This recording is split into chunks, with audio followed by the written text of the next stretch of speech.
Hey guys, welcome back to Are You Awake? I'm Ari, And I'm Alex. and we are here with Amber again. Welcome back. Yay! Thanks for having me back. Of course. Thank you for reaching out to us. It sounds like you have a lot of information to share, some bill updates happening in Yeah. Colorado. Yes, so there was a recent bill that came through that just makes me want to vomit out of my eye sockets, girls. I'm telling you, it's horrible. But I do want to sort of recap a couple of things and sort of go back on a couple of other bills that have come through in the recent years during the COVID era, I guess I'll call it, and what that's sort of brought in, kind of how they're all linked together. Perfect. So you can kind of see how it all comes together. So I'm just going to sort of do a quick recap on SEL for those who aren't familiar with it, because it ties in heavily to all of these bills that they've been passing through and what they're doing. So SEL itself, or social emotional learning, is a driver to work social and emotional content into education. It has been co-opted by an organization called CASEL, which is the Collaborative for Academic, Social, and Emotional Learning. SEL has really morphed over the years, and CASEL is now pushing and presenting what they're calling transformative SEL. And it has a goal of inducing critical consciousness into our children. And it's really become a vehicle to bring identity Marxist theory into school curriculum. Things you might see like critical race theory, gender theory, comprehensive sex ed, which is also known sometimes as comprehensive health or the whole child wellness programs. The way that these things work are that the teachers are put into roles of psychologists. They intervene on an entire group of students, like a classroom or whatever they're selected to do. And they complete surveys and questionnaires and interviews on social and emotional content. Then they talk about social and emotional problems and situations, and then discuss the politically and socially correct answers to those issues. So they're really taking away a child's ability to think, feel, anything like that when these ideals are actually introduced to them. So they're being taught how to think, feel, react, and respond, decide based on this DEI, diversity, equity, and inclusion. So when all of these things are coming through, it really is training our children and our parents and our staff and our administration to accept the legislation that's coming down, because it's so heavily infused with DEI and SEL ideals that they don't seem off to them because they've been being indoctrinated with this for so long. So it doesn't seem weird when all of these bills are coming in and they're introducing this language, because it's not really introducing new language to them. It's things they're familiar with. So it doesn't come out of nowhere. So during the pandemic, we had the lockdowns, and we saw drastic behavioral changes in our kids, drastic. And of course we would, because they were removed from classrooms and they were forced to stay home and learn on tablets and Chromebooks. They had limited interaction with their friends and family, anyone really outside of their home. So that's bound to take its toll on our kids. Of course it would. It took a toll on adults. I know I had issues with it. So what they say, and the powers that be, they said that COVID ushered in new challenges for our youth, leading to a mental health crisis, as declared by our Surgeon General. And I do think crisis is one of those terms that's overused a lot. So it's beginning to sort of lose its actual meaning. But the way that they've compounded all of this, it does sort of seem like a crisis, because our kids are at risk due to social isolation, academic disruption, loss of family, life, jobs, income, and even having to have stayed home. Some of them probably encountered physical abuse or emotional abuse from family members. You combine that with the stuff that the media pushes through that just shoves it down their throat, like natural disasters, mass violence, climate change, political polarization, things that we see on a day-to-day basis coming at them from every corner. And then you add in the fact that they're kids and they have hormones and they're changing and just the normal ups and downs of childhood. And it just groups all together. And of course, it makes it seem like it's a crisis. And if it weren't a crisis, they really wouldn't be able to push these bills through the way they have been. They need the crisis for us to say, we need this. So do we have mental health issues? Absolutely. 100% believe that there are mental health problems. And that's probably because kids are dealing with things that they really should never have to deal with as children, things that their brains are just not developed enough to process and understand. When you're talking about brain development, the frontal lobe itself is responsible for like all of your cognitive functions. So like voluntary movement, problem solving, spontaneity, memory, initiation, impulse control. But also what fits in that is your social and sexual behavior.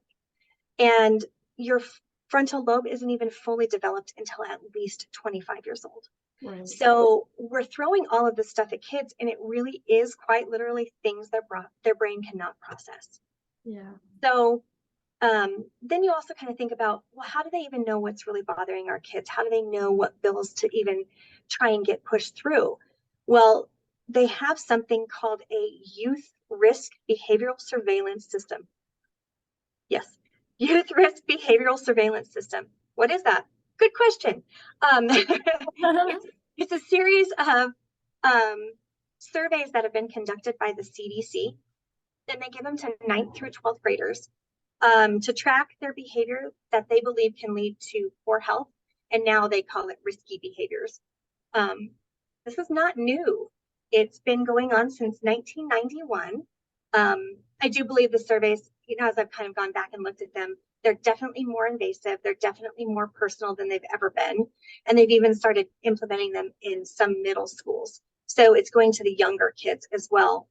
And the questions now really are about gender identity, sexual behavior, including if you participate in LGBTQ plus sexual behaviors, access to weapons, access to and use of illegal substances or alcohol, things like that. So really invasive things that I don't know that a school should be getting that information. That's not something that they should be privy to. It is something that the schools are getting information on, even though it's conducted through CDC. Of course, the schools are used to implement it. There was a survey that the CDC did in the fall of 2020, so sort of kind of 6 months or so into COVID, and they called it the COVID Experiences Survey, or COVX. And that really was the very first one that really became very invasive. And they were asking additional questions like, do you have access to food? Has anybody been laid off? Did anybody in your family die? Things like that on top of the other questions. And then that was followed up in early 2021. They call it the spring, but it was really January, sort of when it started. So probably spring semester, if you're thinking school terms. And it was the Adolescent Behaviors and Experiences Survey. So it was ABES or ABES, which some people refer to it as. Very similar to what they did during the pandemic. And they have results posted. If you go to the CDC's website, you can find this there. They're not hiding it. It's in your face. They'll even show you what questions they ask. And their results came out saying that adolescents are experiencing mental health crisis, a mental health crisis, especially those in the LGBT community. And life was disrupted. Well, of course it was disrupted. We know it was disrupted. I mean, they forced it to be disrupted. So now they're using that against us. And then the other thing that came out of it, the 3 top points were that racism is a public health problem. So that's another determination that they made. So there were some bills that sort of passed like early on in the pandemic and then pre-pandemic that I think really are connected to each other and sort of play into this latest bill that's come out. The first one is House Bill, so HB 191032. And this one is, if anybody wants to Google that, it'll pull it up right on the website, and it is the Comprehensive Human Sexuality Education Bill. So this one was very controversial when it came out. A lot of people protested it. A lot of people went down to the Capitol and said, this is unacceptable. This is ridiculous. We're not going to do this. When you actually started to read it, the things that it had in it, you're going, this is insane. It prohibits abstinence being told is the primary sole acceptable preventative method to not get pregnant. Well, we already know that it is. That there's one way to not get pregnant for certain, and that's to not have sex, unless of course you're having some sort of divine appointment, which I don't think people are having anymore. So that's not really a thing. Of course, that's the only way, but it prohibits anybody saying that to kids. So you can't really push abstinence as being your stance anymore. It also requires the inclusion of resources, references, and information for lesbian, gay, bisexual, transgender sexualities, people who are intersex, people with physical or intellectual disabilities, and then those who have been sexually victimized or traumatized. So if you are not going to single kids out, which they're not going to single kids out, they're going to present this as a whole to all students. So if you want to talk about some adult graphic content, there you go, because they are actually explicitly in detail explaining gay sex. And that is unacceptable in any terms. I mean, you just really shouldn't be graphically explaining things to kids anyway, right? And what grade is being proposed to? So at the end, this is actually pre-K and K through 12 curriculum that's been accepted. When they really start this, though, is sort of that middle school age group. Like, do you remember when they took you aside and they separated the boys and the girls, and you watched the video, the boys watched the video and the girls watched the video about periods, and they don't do that anymore. This is now content that is presented to an entire class. So think how awkward that would be. Oh my gosh. Can't even imagine. Think how upsetting somebody who is a very modest Christian girl would feel being in a class with your peers and having a teacher explaining lesbian sex to you. Mm-hmm. That would be to me right now, that would be incredibly uncomfortable. I would not enjoy that. So I can't imagine saying. What did the teacher say? Yeah. It seems like so many are just on board for this part of it.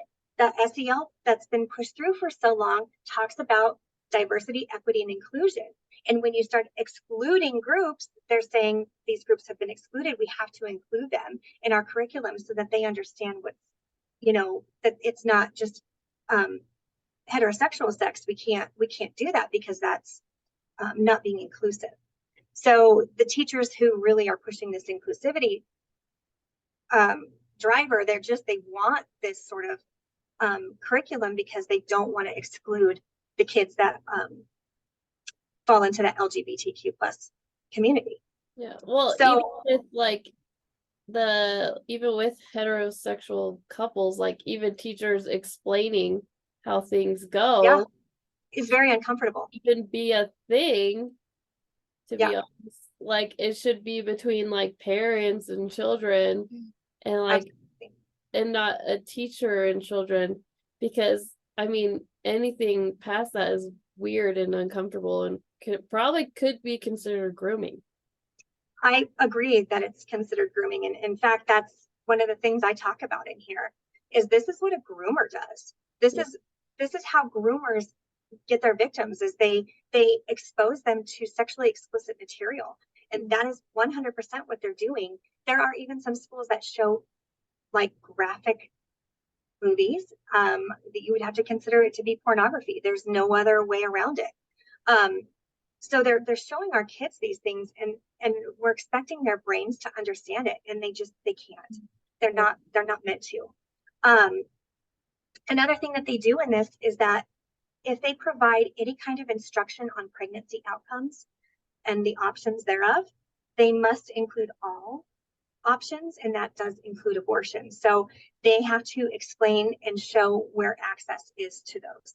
So again, something I believe should be between a family and having those conversations about what an outcome would look like in your family. That's not something that I would want a school telling my daughter, well, here's where you go and get an abortion. Mm-hmm. It also prohibits waivers of content. So any of the requirements, if they are already teaching a comprehensive sex ed program, they can't get a waiver to not do it. So they have to teach it. Mm-hmm. So, and again, this is going back to that whole child thing, that whole SEL thing, the social and emotional content of it. They add that in too. So it just makes me a little crazy that this, even with as much opposition as it had, did go into effect, and it did become the pre-K and K through 12 standards. If you go to the Department of Education, Colorado Department of Education, you'll see it in their standards as of 2020. Wow. So this, I think, was kind of the first big wave that people were going, whoa, back the truck up. What is going on here? What are we trying to do to our kids? Why are we going to expose them to this? Mm-hmm. So the next one that came out really, I think kind of swept under the rug a little bit. I don't think it really got as much opposition as it should have, and possibly because of the wording in it.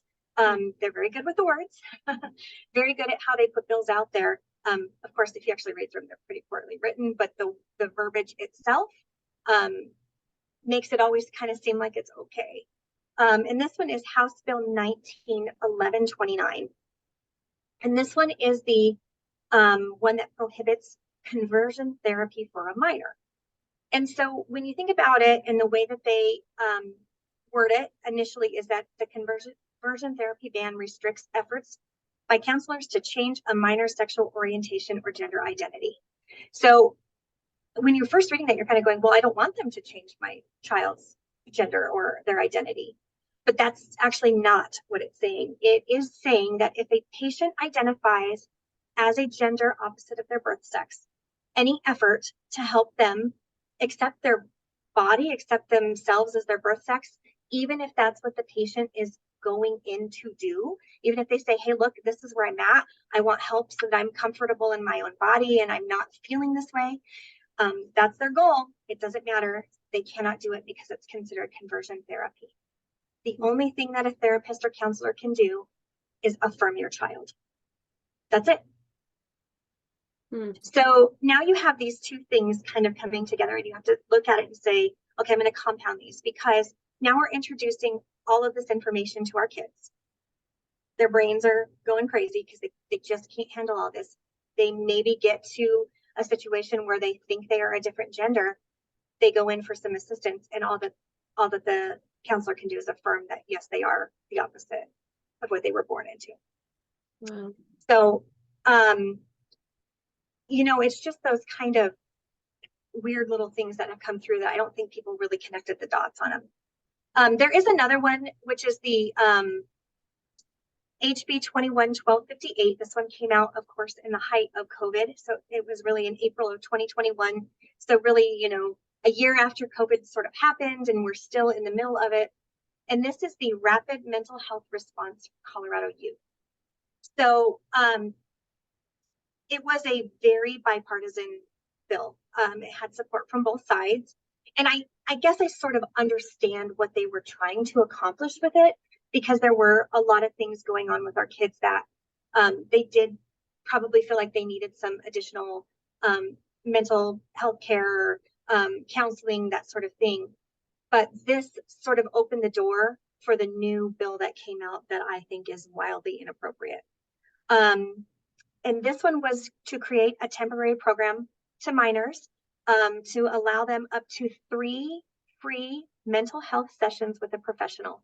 $9 million was appropriated to this program, and it was included in the Colorado Recovery Plan. It was set to initially just sort of run through June of 2022. It's now set to expire in June of 2024. And now kids can get up to 6 sessions with everything that's going on.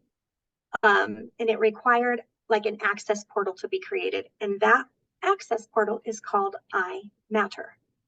It's actually imattercolorado.org. And it allows kids to go in there and seek and gain access to mental health professionals at the age of 12 or older without the consent of a parent.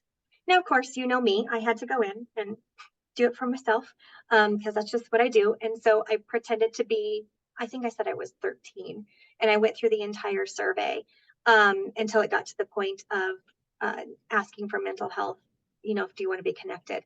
And then I went in and I pretended I was under 12. I said I was 9, and it said you need the help of a parent. So all I did was come back in and pretended I was 12. So they don't actually confirm what your age is. Now, I don't know that they don't once you get to getting with a mental health professional. I don't know what happens at that point because I stopped. Sorry, but I just am not sure what that looks like. But when you back out of the survey and you say, no, I don't want to meet with somebody, it actually pops up a resource guide with all sorts of programming, including LGBTQ plus programming. One of them is called Rainbow Alley, and I went ahead and went in it. And it is, the site itself says, affirming environment for youth 10 to 17. They offer services like affirming and anti-oppressive therapists, tutoring, before school programs, after school programs. They even had a queer prom, which I went and looked at the photos of, which they're online. So if you want to, you can do that. And they had what appeared to be a drag queen doing some kind of entertainment with them. And then they had a career fair, I guess is sort of what you would call it. And the person who came to speak to them was a drag queen, and she was talking about how to make drag be a career. Wow. So clearly, these things that they're being exposed to through the back end of a survey that you may or may not know about, right? It's right there in their face. And it's a clickable link on a PDF that pops up. So it just gets a little hairy from there, because now it's extended and it sort of falls into the new bill that I'm going to talk about, which is the HB 23-1003. And I touched on this briefly on another podcast that we did. It was before it was even approved and signed. And this is the school mental health assessment. And assessment actually has been scratched in the bill itself, throughout the bill, and they've changed it to screening because they thought that assessment seemed like too harsh of a word. Too much was behind that word. And this bill creates a mental health screening program, which is going to be administered and overseen by the Department of Public Health. And it is planned to be given to all students in grades 6 through 12. And it will be completed by a qualified third party, where they assess your child's mental health using surveys and questionnaires again. And they try and determine if they're in a crisis or if they need any additional mental health assistance. And so you think about who's this third party, and I wanted to know. So it actually tells you right there in the bill, and it says it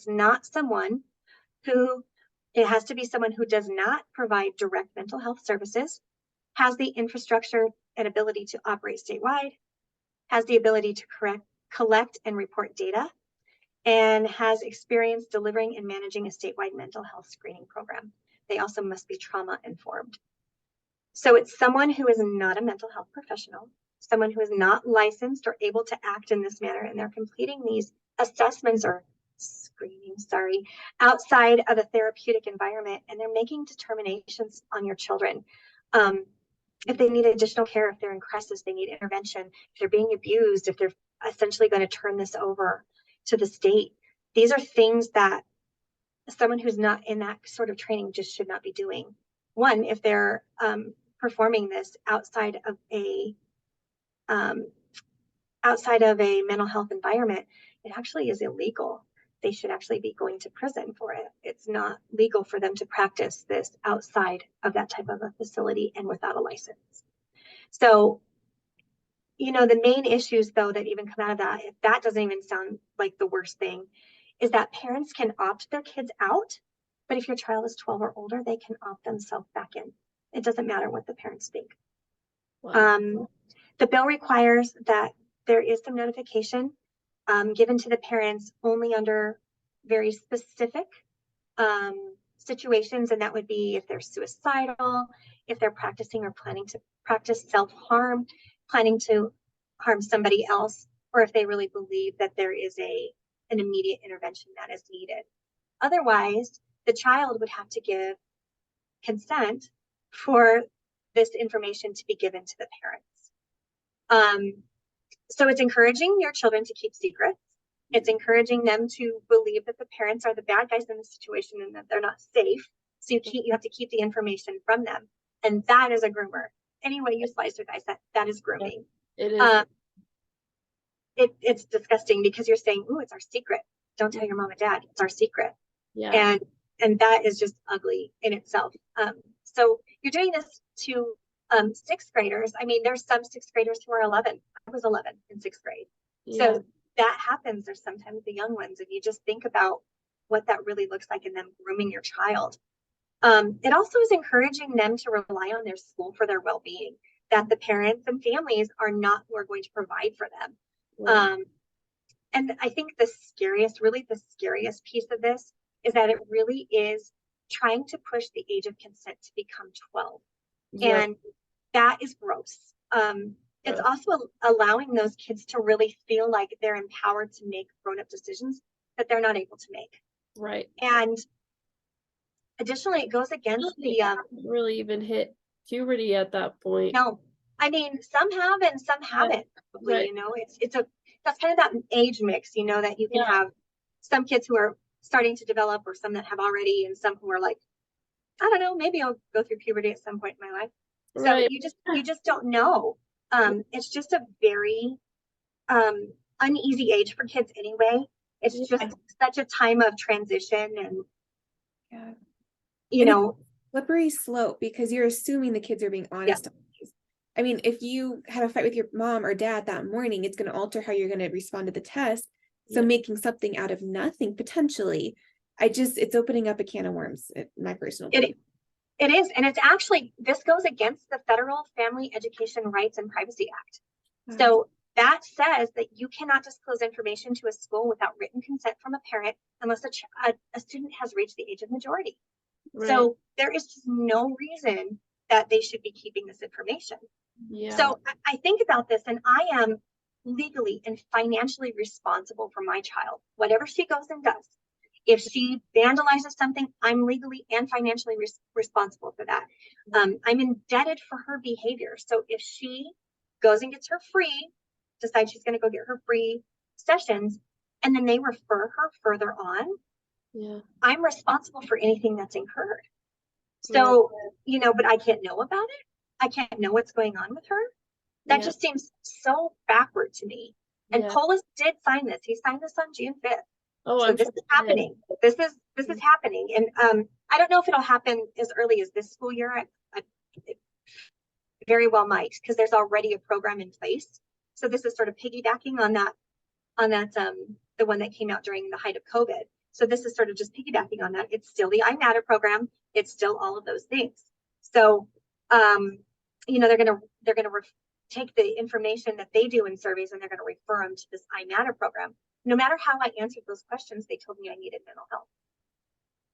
It didn't matter. Even if I answered only one question, they said I needed it. So I did it where I answered one. I did it where I answered all of them. I did it where I answered random ones, you know. So you just don't know. Schools are going to be recommended to opt into this program. They can opt out.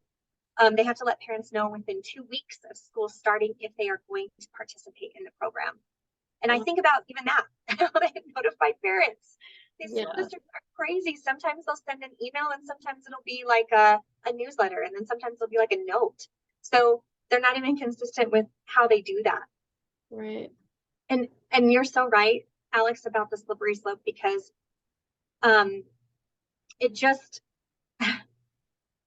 they're even using these decisions, these types of cases, these situations where we're allowing kids to make these decisions. They're using it in the court of law against pedophiles. So for example, there is, I don't know if it's been out of court yet or not, but there's a 28-year-old teacher who was having a sexual relationship with a 14-year-old student. And one of the things that they said was, well, she makes decisions all the time. See, we allow them to make these decisions. So she obviously can make a decision whether or not she wants to engage in a sexual relationship with a teacher, which is just ridiculous, because no matter how you look at that, he's still a pedophile. He's still having a sexual relationship with somebody under the age of 18. It's just not okay. Right. It also sort of breaks down their ability to reason good versus bad. Mhm.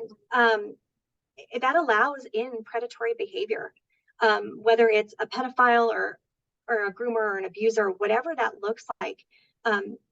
It's breaking that down. It's breaking that barrier down of what they know to be good and evil.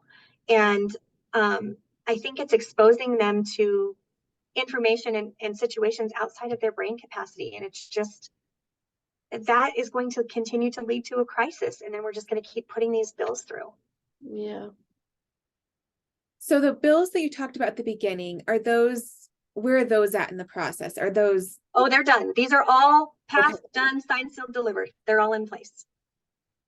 And I just don't think people realized, once this comprehensive sex ed came through, that all of these other things were going to come through too.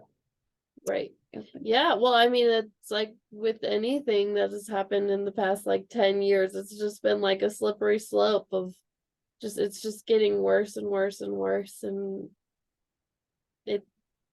like with like gay rights, right? We were okay with it's like whatever, but then it's like a slippery slope where it's now all this is happening, and now it'll soon be like pedophiles are okay or something. Well, that's the big push on this, is that you can't help who you're attracted to. Yeah. And that's sort of that, it kind of is lumped into the LGBT plus. And the people that I know that are in that community are so against the grooming of kids. They're like, we don't want to be part of this. We are not a part of this, because we do not believe in the sexualization of children. We just want to be able to get married and go live our life. And that's actually what I find with most people that I know that are in the LGBTQ plus, community. And again, I don't have to agree with their lifestyle to love the person. They flat out know where I stand on all of it. But when you start to say pedophilia, that's where you have to be like, absolutely, this is not okay. Well, and then trying to get your kids to transition, at 12 and 13 years old before they hit puberty. I mean, I think about that. My kid's 10 and is in puberty. Yeah. So they would have had to get her younger than that if they wanted her to go on like puberty blockers, right? Yeah. Well, aren't they trying to change the language of pedophilia to like minor attracted person? So yes, it makes it seem less. Well, then you have that bill in California where they tried to have harsher punishments for pedophilia, and it got voted down by Democrats. Voted down. And actually, Biden, I think, just took off the sex trafficking as being one of the major risks in nationwide anymore. And we know that that's not true, because there was just a big sting just in our neck of the woods that went down, and so these things all play into it. And I don't think people realize that by exposing kids to this graphic sexual content, even if you don't consider it to be pornography and you consider it to be educational, even if you look at it from that point of view, it is graphic. They're using terminology that I don't use. Yeah. Right. That's not how I would say that, I mean, that's just not the way I would approach it. But they're graphically, giving content to our kids, and then they're being preyed upon. They're being taught in SEL that you have to negotiate. They're being taught in SEL that you have to think about other people first, no matter what. Yeah. And those things really just break that down. So it just allows so much to come in. So really, we need to be watching what bills are coming down the pipeline. Yeah, for sure. So in the few minutes we have left, what are some things people can do? I mean, I know these are already in law. They are. They pull their kids from the districts. What are some answers to give some parents hope and kind of show that this is not acceptable behavior that's coming down from Denver? Right. Well, I know that you can't necessarily pull your kids out of public school. I mean, that is not the lifestyle every family has, and I understand that. So really it's a matter of getting the school board actually gets to select curriculum based on the Colorado Constitution. So I just don't think school boards realize that they have that kind of power. So getting the right people on school boards, that's vital. Showing up and being in a classroom, that's vital. But really watching what is coming down in legislation. It's boring to read bills. I totally get that. I do it. It's not always the most fun to try and research them and figure out what they say. But there are people out there who will report on them. I think of former Senator Kevin Lundberg. Every week he sends out an email blast during the regular session that lets people know what bills are being presented. I mean, they do have his opinion in it of whether he believes they're bad or good, but you know, I align with him, so it works out really well for me because it's easier for me to break them down at that point. But it's a really good way for you to see which ones are being presented. You can go look at them up yourself if you'd like to, but it'll tell you what things are coming down the pipeline.